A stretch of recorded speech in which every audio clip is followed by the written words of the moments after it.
કરજણ તાલુકા તેમજ શહેર કોંગ્રેસ સમિતિ દ્વારા નીટ પેપર લીક મુદ્દે ઉગ્ર વિરોધ કરવામાં આવ્યો હતો। કોંગ્રેસના કાર્યકરો ઢોલ નગારા સાથે ઉગ્ર વિરોધ કરી તંત્રને જગાડવાના સૂત્રો ઉચ્ચાર કરી પ્રાંત અધિકારીને આવેદનપત્ર પાઠવી વિદ્યાર્થીઓને ન્યાય આપવાની માંગ કરી હતી। નીટની પરીક્ષાનું પેપર લીક થતા લાખો વિદ્યાર્થીઓએ ન્યાયની માંગણી કરી હતી। પેપર લીકમાં સંડોવાયેલા આરોપીઓ સામે કડક કાર્યવાહી કરવામાં આવે તેવી માંગ કરવામાં આવી હતી। સાથે તંત્ર દ્વારા નગર તેમજ તાલુકામાં પ્રી મોન્સૂન કામગીરી શરૂ કરવામાં આવે તેમ જણાવ્યું હતું। ચોમાસા પહેલે કરજણ નગર તેમજ ગામડાઓમાં ગટર વરસાદના પાણીથી ભરાઈ જવાના આક્ષેપો કરાયા હતા। ગંદકીના કારણે સામાન્ય નાગરિકોને ભારે મુશ્કેલી વેઠવાનો વારો આવે છે। દર વર્ષે ચોમાસામાં પાણી ભરાવા તેમજ ગંદકીનો સામનો આમ પબ્લિકને કરવો પડતો હોય છે, જેના લીધે રોગચાળો ફાટી નીકળવાની સમસ્યા ઊભી થતી હોય છે।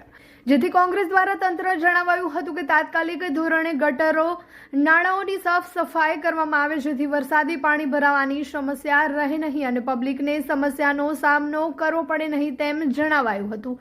વિરોધ પ્રદર્શનમાં કોંગ્રેસ તાલુકા પ્રમુખ પિન્ટુ પટેલ, ભાસ્કર ભટ્ટ, ભરતભાઈ અમીન સહિતના કોંગ્રેસના આગેવાનો તેમજ કાર્યકરો મોટી સંખ્યામાં ઉપસ્થિત રહી આવેદન પાઠવ્યું હતું।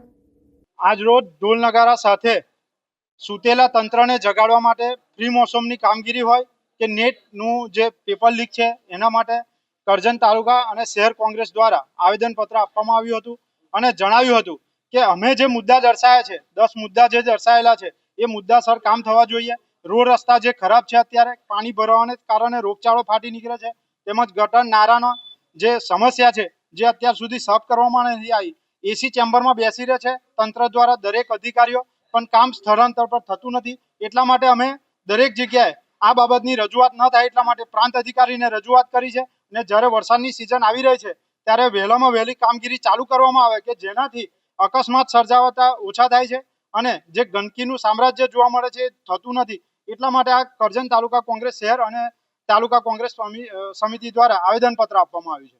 કરજણ શહેરની વાત છે અને કરજણ ગામડાઓની વાત છે, જે રોડ રસ્તા છે અત્યારે પણ એ બિસ્માર હાલતની અંદર જોવા મળે છે। તંત્ર સૂતેલું છે, તમને કોઈ જગ્યાએ અત્યારે પ્રી મોસમની જે કામગીરી છે એ ચાલુ દેખાઈ નથી રહી। જેવી ગટર નારા હોય, જે આરોગ્યને લગતા હોય, વીજ થાંભલા હોય, એવા ઘણા બધા મુદ્દાઓ છે જે અમે આવેદનપત્રની અંદર રજૂ કરેલા છે। એ કામગીરી થાય તો પ્રજાને રાહત મળે એવી છે। બીજી વસ્તુ કે જનતા જો પેટ ભરીને ટેક્સ સરકાર ઉઘરાવતી હોય તો ઉપકાર નથી કરવાનો, એમને કામ કરવાનું છે। સરકારની ફરજ છે અને એ ફરજ નિભાવવાની છે। ઉનાળાની સિઝનમાં ફરવાનું આ એક સ્થળ તો યાદ બધાને આવે જ છે, એ છે વોટર પાર્ક।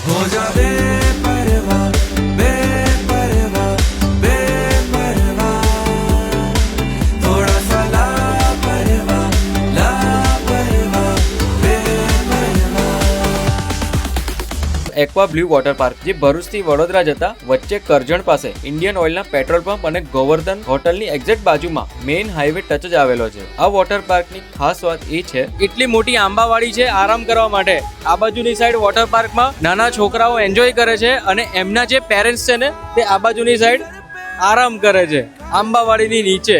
તો આખું ગુજરાત ફરી લો પણ આ રીતનો જે સીન છે ને આરામ કરવા માટે બીજે ક્યાંય નહીં મળે, ખાલી ને ખાલી એક્વા બ્લુ વોટર પાર્કમાં જ મળશે। અહીંયા કન્ટિન્યુઅસ ફિલ્ટરેશન પ્લાન્ટ છે, જેથી લોકોને એક ડર હોય કે પાણી ખરાબ હશે તો, પણ હવે ચિંતા છોડી દો। ચિલ્ડ્રનની હાફ ટિકિટ 450 રૂપિયા છે અને ફૂલ ટિકિટ 700 રૂપિયા છે। અહીંયા કોસ્ટ્યુમ, સેફ લોકર તેમજ ચેન્જિંગ રૂમ થી લઈને દરેક ફેસિલિટી અવેલેબલ તો રહેવાની જ છે। ભાઈ વોટર પાર્કમાં એન્જોય કર્યા પછી છે ને બધાને ભૂખ તો લાગવાની જ છે અને અહીંયા તમારું જે ફેવરેટ કિચન છે ને, પંજાબી છે, ચાઇનીઝ છે, પાઉંભાજી છે, એ તો અવેલેબલ છે અને સાથે સ્નેક્સના પણ ઘણા બધા ઓપ્શન અવેલેબલ છે। અલગ અલગ વોટર રાઇડ્સ તેમજ રેન ડાન્સની સાથે આ સ્પોટને ફેમિલી તેમજ કપલની જોડે મોસ્ટ મેમોરેબલ બનાવી શકો છો। Aqua blue water park, NH48 Karjan.